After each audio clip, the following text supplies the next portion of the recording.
Le THPI au féminin 2 ans après. J'ai fait une vidéo il y a 2 ans qui parlait de l'approche du THPI. Et ce matin, je vois un commentaire d'une personne qui me dit que ma vision est trop féministe et que elle trouve que je suis trop dans ce qui fausse mon raisonnement. Je n'ai pas du tout la même approche, me dit-elle. Notre quête ou notre combat se mène pour la découverte de qui nous sommes et non pas par comparaison et ou contre les hommes. S'affirmer n'est pas tuer l'autre. Alors merci Sylvie de ce commentaire qui me donne en fait cette opportunité de faire cette mise à jour parce que en 2 ans évidemment il s'est passé pas mal de choses pour moi et je suis complètement d'accord sur cette nouvelle vision du THPI. D'ailleurs, j'utilise de moins en moins ce terme-là, parce que pour moi, il est encore une façon justement de mettre des étiquettes et de nous séparer. Aujourd'hui, je suis beaucoup plus, en effet, dans cette approche de l'individuation. Ma mission, c'est de me comprendre, c'est d'accepter qui je suis, d'accepter ma singularité et beaucoup moins de me comparer. Et je trouve ça hyper intéressant de voir que malgré tout, malgré ce que je pensais être à chaque fois, c'est magnifique parce que on croit toujours avoir une vision claire de ce qui se passe et finalement, à chaque fois qu'on monte d'un étage, on se voit encore différemment. Et ce commentaire me permet de voir qu'il y avait encore un fond de schéma bien patriarcal, bien familial, de je dois écraser l'autre pour pouvoir exister. Donc vraiment, grand merci à Sylvie pour son commentaire qui m'inspire en fait cette vidéo.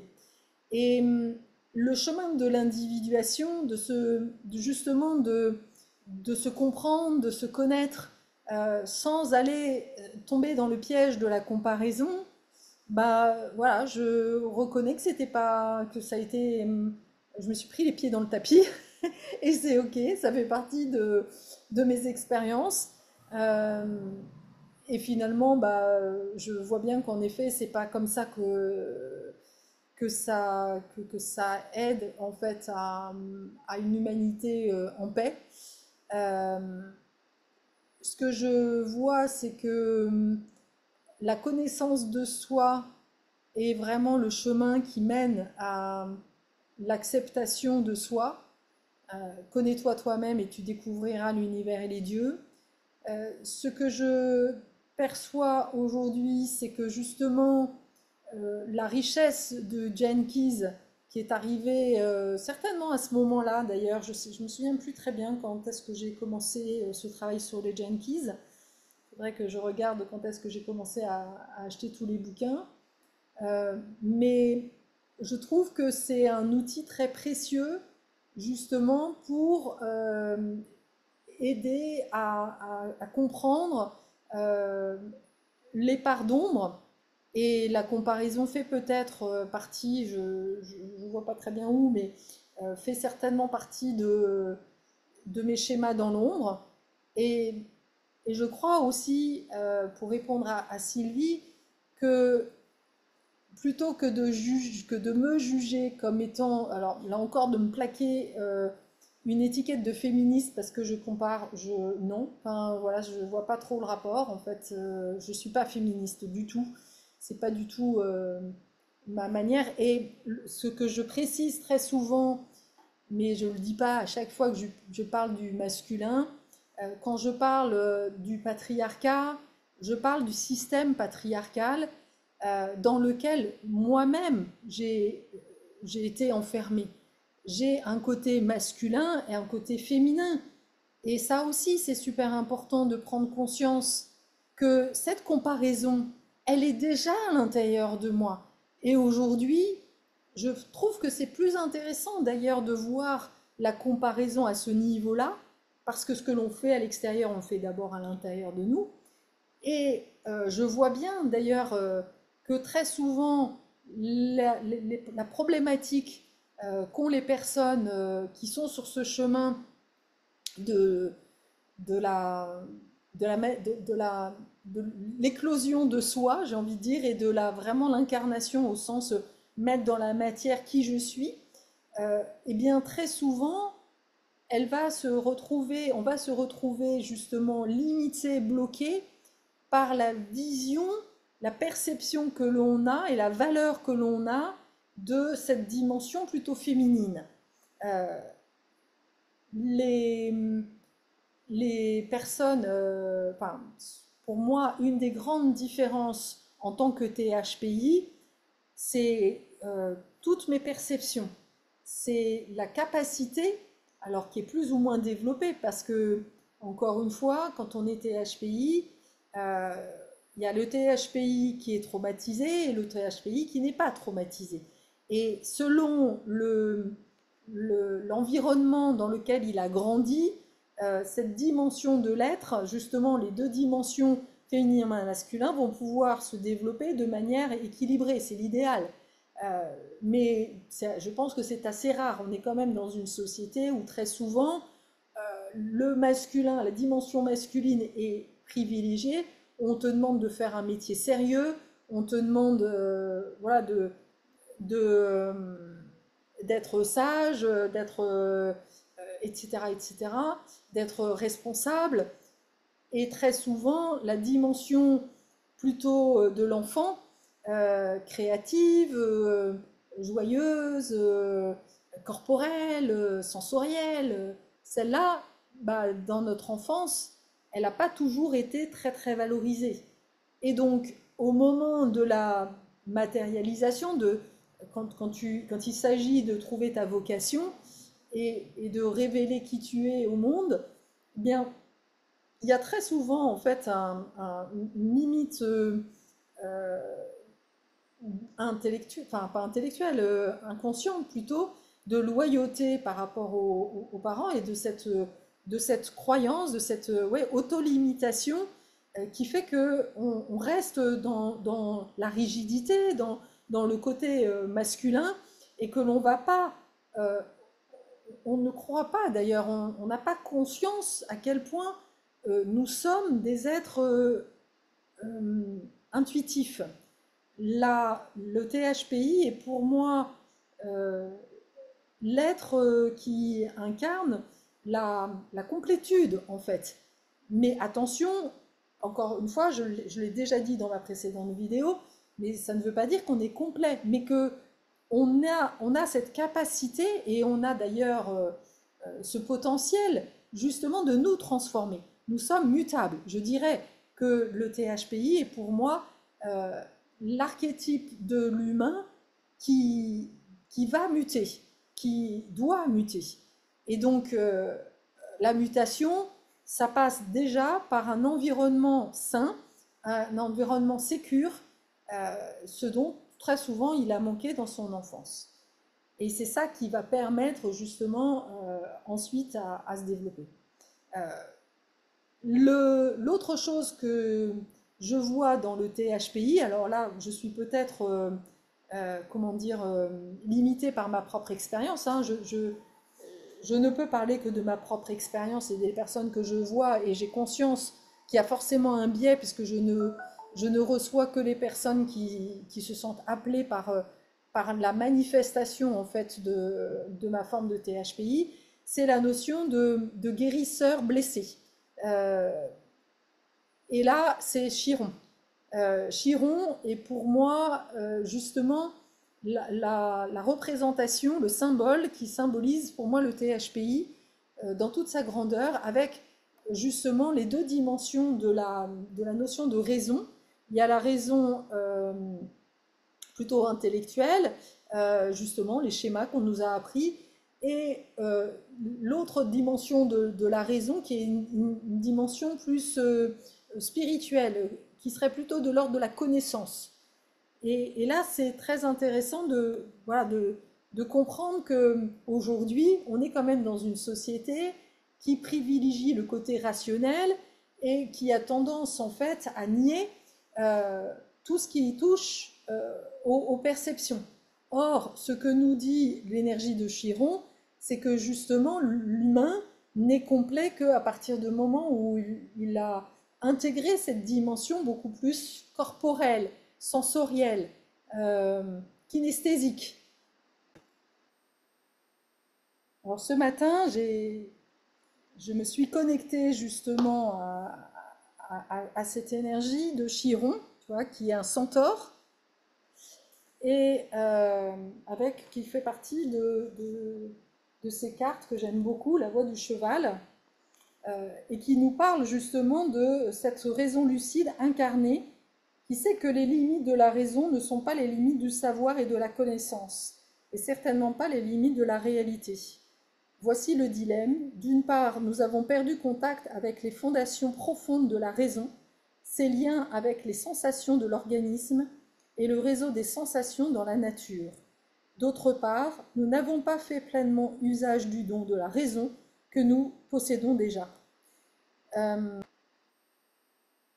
Notre problème, dit-elle, alors n'est pas vraiment d'avoir trop de raison, mais plutôt de ne pas en avoir assez, pas assez de cette raison lucide enracinée dans les sensations et émotions du corps et ouverture aux rayons transcendantaux de la sagesse. Alors, quand j'entends ça, moi, ça m'évoque quand même les sagesses ancestrales, le chamanisme. Et je pense que c'est pas un hasard s'il y a un développement, en tous les cas un appel pour beaucoup de personnes à vraiment se relier à ces sagesses ancestrales parce qu'elles sont en nous. Et il n'est pas question de se dire chaman, c'est juste d'aller réveiller le chaman en nous. Le chaman en soi, c'est la dimension justement qui perçoit, qui est à l'écoute du monde. Et le THPI, il a cette écoute du subtil. Voilà, il a ce canal, il a ce potentiel. Et, et c'est une particularité, c'est sa singularité. Ce que n'ont pas les autres humains, en fait. Et là encore, il n'est pas question de comparer. Enfin, je reviens là-dessus. Voilà, pour moi, il n'y a pas de comparaison entre plus ou moins, mais en tous les cas, c'est quand même une dimension, et c'est ce vers quoi on va, en tous les cas. Et pour moi, j'ai l'impression que c'est justement toute cette dimension sensorielle et toute cette éducation que toute l'humanité va être amenée à faire. Parce que là où j'ai changé en fait de point de vue, c'est que je crois que c'est un mouvement, en tous les cas, il va y avoir évidemment des personnes qui vont commencer, enfin qui ont déjà commencé d'ailleurs ce travail, comme moi, j'ai pu le commencer, euh, mais voilà, ben, et chacun avance avec son rythme, il y a comme un timing divin, comme si, voilà, il y a certains groupes qui sont amenés à aller vers cette dimension-là, mais dans quelques années, je crois vraiment que la plupart des humains auront cette capacité-là. Ça sera l'inverse, ça sera une normalité. Là où on est une minorité, ça va devenir une normalité. Et c'est ce vers quoi on va. Et les enfants, les jeunes enfants le perçoivent, sont déjà là-dedans. La génération Z est déjà équipée en fait de ce potentiel, de cette guidance intérieure, qui fait d'ailleurs que ce n'est pas possible pour elle d'aller à contre-chemin. C'est ça que je trouve génial. Autant nous, on pouvait se tromper et on l'a fait et on a vu les dégâts que ça faisait dans notre corps, mais les jeunes générations, pour eux, voilà, c'est presque impossible pour eux. Ça va les faire tomber très vite en dépression. C'est pour ça, pour moi, que c'est ce qui explique les dépressions des adolescents très tôt. C'est que on les pousse et on les oriente et on les force à aller dans un chemin qui n'est pas le leur. Et donc, le corps va tout de suite se manifester, et c'est vraiment important que les parents, ça va obliger aussi les parents à sortir du modèle habituel et de sortir, d'aller peut-être commencer à aller visiter des médecins un peu différents, et de voir que ces médecins vont pouvoir apporter des réponses. Alors quand on dit médecin, je ne parle pas médecin, mais plutôt homme médecine ou médecine holistique, on va dire, qui vont apporter des réponses là où les autres n'ont pas de réponse, en fait. Et petit à petit, c'est souvent par les enfants que les parents vont être initiés à quelque chose de différent. Alors, ce que dit cette carte, certains des plus célèbres, des plus célèbres héros de la Grèce antique, parmi lesquels Jason et Achille, ont étudié avec le centaure, qui non seulement les a entraînés pour qu'ils renforcent leur corps et aiguisent leur esprit, mais les a aussi accompagnés dans l'art profond de découvrir leur destinée. Chiron avait vu, lui, son propre chemin modifié par un accident apparemment insensé. Au cours d'une session de tir à l'arc, l'un des étudiants préférés de Chiron a atteint son genou d'une flèche empoisonnée. Au bord de l'agonie, délirant et boitant, il se retira dans une caverne souterraine afin de soigner ce qui aurait été une blessure mortelle pour un homme normal. En essayant différentes techniques et différentes préparations, Chiron a créé les arts de la guérison. Il est allé ensuite enseigner ses compétences à Esculape, le dieu grec de la médecine. Et donc, pour moi, le THPI représente ce Chiron, c'est-à-dire ces personnes, et surtout si tu te retrouves dans cette vidéo, que tu as fait un burn-out ou que tu es sur ce processus, on va dire, de guérison intérieure, il est fort à parier que tu représentes justement euh, une, une forme en fait de Chiron. Parce que ce que je trouve génial, c'est que avant justement, ce qui est la grande différence, c'est que les étudiants de la médecine traditionnelle, ils allaient à la médecine, enfin faire leurs universités, ils sont tous formés de la même manière.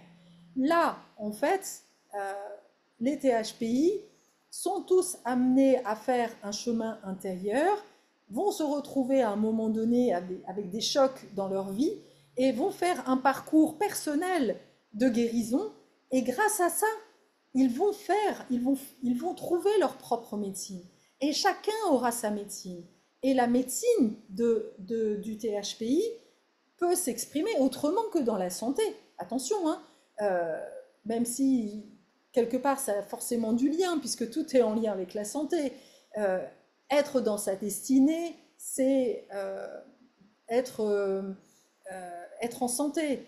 C'est vraiment important, on le voit bien. Les personnes, quand elles font un burn-out, c'est qu'elles ne sont pas connectées à leur destinée. L'argent, le lien à l'argent est aussi en lien avec la santé. Quand on est dans l'insécurité financière, la façon de gérer son argent va pouvoir contribuer à une meilleure santé, etc., etc. Pouvoir être accompagné dans des moments de vie compliqués, que ce soit par un avocat.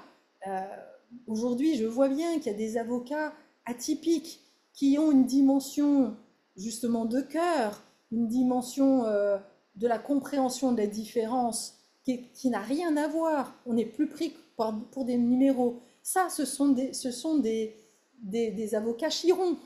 Voilà, c'est comme ça que je peux les nommer. Euh, pour moi, voilà, c'est comme ça que je le vois aujourd'hui. Encore une fois, c'est ma vision à cet instant T. Peut-être que dans un an, je ferai une vidéo pour donner une autre vision. Mais et là, la grande différence, et je pense que le point commun de tous les THPI, c'est justement cette notion d'altérité. Et ça, je sais que c'est ce vers quoi on va. On est vraiment dans l'ère du Verseau, où justement, ce n'est plus le collectif qui a de l'importance. On ne nous demande plus de rentrer dans un moule, mais c'est plutôt différents individus qui vont se regrouper euh, au service d'une même cause. Et c'est très différent de voir que c'est ça le grand changement. Il y a comme, et c'est pour ça que cette notion de vibration et d'énergie, elle est aussi importante, parce que plus on va être connecté avec notre corps, plus on va être bien dirigé vers les bonnes personnes de notre parcours.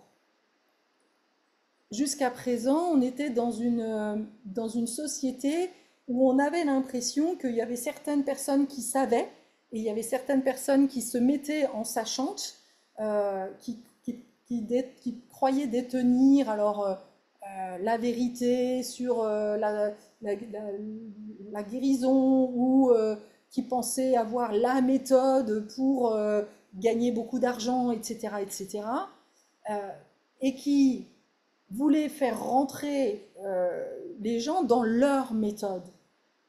Aujourd'hui, ce n'est plus ça. Là, ce vers quoi on va, c'est au contraire d'accompagner les gens à devenir eux-mêmes. C'est totalement différent, c'est même presque à l'opposé. Et on va avoir, selon moi, commencer à se distinguer comme deux mondes. Le monde de la normalité, voilà, d'un schéma bien normé, et de plus en plus de personnes qui vont faire cette recherche de soi, de cette individualité, euh, comme étant une nouvelle voie en fait. Et c'est deux voies différentes, ça ne veut pas dire que c'est mieux, c'est moins bien, mais c'est différent. Euh, et ce qui, pour moi, un des défis, c'est justement aussi de ne pas tomber dans le, le piège, parce que ceux qui sont dans cette normalité, qui pensent être dans la normalité, vont forcément poindre, et c'est ce qui est déjà le cas, tout ce qui touche au chamanisme, dans notre culture occidentale, est considéré comme le mal incarné, le sectaire, le machin, sauf que on le voit bien, et on le sait bien, voilà, nous qui sommes de ce côté-là, on voit bien qu'au contraire, c'est la voie de la raison, mais voilà, de la raison incarnée. Euh, voilà, ne succombons pas à cette provocation, euh, et restons alignés. Voilà, c'est comme je l'ai vu il n'y a pas très longtemps, soyons conscients que, ah oui, c'était dans un message de la baleine que j'ai reçu il n'y a pas très longtemps, où finalement j'entendais la baleine dire que bah, ceux qui chassent la baleine font partie des personnes, des jeunes âmes euh, qui, qui sont blessées et qui sont dans l'inconscience. Et ces âmes-là vont avoir à grandir aussi. Elles sont au début de leur chemin. Et en tant que vieille âme, nous avons justement à ne pas tomber dans le piège de regarder ces jeunes âmes comme et à les juger. On a été aussi ces jeunes âmes-là. Et voilà, elles ont droit à l'erreur. Et plus justement nous incarnons ces valeurs qui nous ont manqué quand on était enfant, dont on a souffert, eh bien, plus on va incarner justement cette nouvelle dimension de l'être. Et c'est le chemin que nous avons à faire.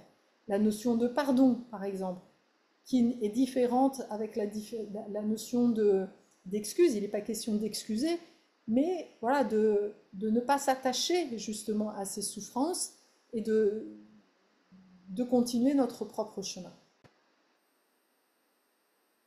Euh, le THPI, un des grands défis de la vie des THPI, ça va être de sortir du rôle de sauveur. Et, et donc l'archétype de Chiron nous met en garde contre la tentation de réparer les autres tout en ignorant nos propres traumatismes et défis irrésolus. Son voyage indique aussi que les accidents et les maladies sont moins des signes de faiblesse ou des punitions des dieux que des possibilités de croissance et d'innovation.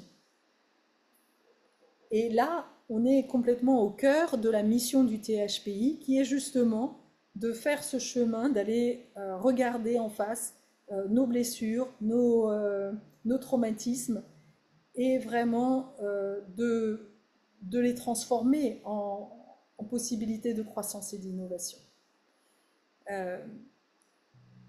Chiron, nous dit aussi cette carte, inaugure l'ère du guérisseur blessé. Donc tu vois, ça parle justement de cette nouvelle dimension de l'être aussi plus consciente, oui, plus consciente d'être de nos blessures. En tant que centaure, il symbolise le génie multidisciplinaire qui découle de la réunification du corps, de l'esprit, de l'instinct, de l'intuition et de la raison. Et donc, pour moi, là, on a vraiment le résumé de qu'est-ce que c'est qu'un THPI. Un THPI abouti, j'ai envie de dire, euh, c'est celui, enfin, non, je vais le dire autrement. Je dirais que le THPI est celui qui euh, part à la recherche de la réunification du corps, de l'esprit, de l'instinct, de l'intuition et de la raison. Voilà. Et ça a été mon chemin. Et ça l'est encore, c'est parce que c'est un chemin sans fin en fait, hein. Et je sens bien que j'ai à apporter justement des éléments, un vocabulaire aussi par rapport à tout ce chemin-là, euh, que je vais d'ailleurs transmettre à travers le chemin du héros, parce que je crois que c'est la meilleure façon, puisque c'est aussi le chemin de l'individuation, et de céder des archétypes, des différentes énergies, pour aller questionner justement toutes ces parts, toutes ces facettes de nous, euh, et voilà, de permettre à chacun de s'interroger sur cette dimension, et pour pouvoir rééquilibrer chacune de ces dimensions. En tous les cas, pour moi, l'élément central, c'est vraiment de retrouver cette sagesse sensorielle. Et je crois que c'est vraiment ça qui va permettre à l'humanité de se déployer. Le message que j'aimerais transmettre à tous ceux qui commencent le chemin, c'est de vraiment privilégier les enseignements beaucoup plus corporels, sensoriels, que des apprentissages intellectuels. Euh, Ça, ouais, je crois vraiment que c'est le plus important. Par exemple, apprendre à utiliser un pendule, bah, pour moi, ça sert à rien. Parce que le pendule, c'est le corps. Apprends à écouter ton corps. Fais de ton corps un pendule. Écoute, voilà, le sacral quand il dit oui, quand il dit non. Et pour pouvoir écouter son sacral, ou ses émotions, ou son cœur, il faut d'abord travailler de manière profonde sur les traumatismes. Mais, et ça, c'est vraiment le chemin qui permet, qui est le plus court, en fait. J'ai fait plein de choses depuis 15 ans que je suis sur ce chemin. J'ai fait de l'EFT, j'ai fait euh, du Festen, j'ai fait euh, de Human Design, j'ai fait... ouais, et encore, j'ai pas appris trop de techniques, contrairement à beaucoup de gens, parce que j'ai quand même pas mal écouté mon corps.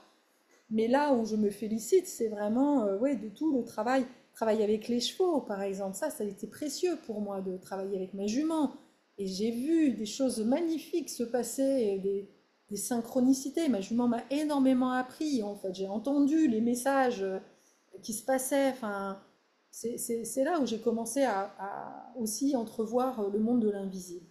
Je crois vraiment que c'est ça, la voie du THPI, c'est écouter le subtil, écouter, aller vraiment à la rencontre de cette dimension plus féminine, sensorielle, encore une fois, intuitive, instinctive, d'aller plutôt développer le côté, oui, animal que le côté méditatif. Parce que pour moi, le yoga, alors là encore, ça dépend comment c'est fait, parce que en disant ça, je pense à une de mes clientes qui a très bien intégré les deux, mais je vois bien que très souvent, le yoga, il est souvent enseigné voilà, comme des techniques, des postures, mais c'est bien plus que ça. C'est comment je suis à l'écoute. Ah tiens, dans cette posture-là, ça, voilà, comment me parle mon corps, mes limitations, qu'est-ce que ça vient dire. Écoutez le corps, écoutez le corps. Voilà le message d'aujourd'hui.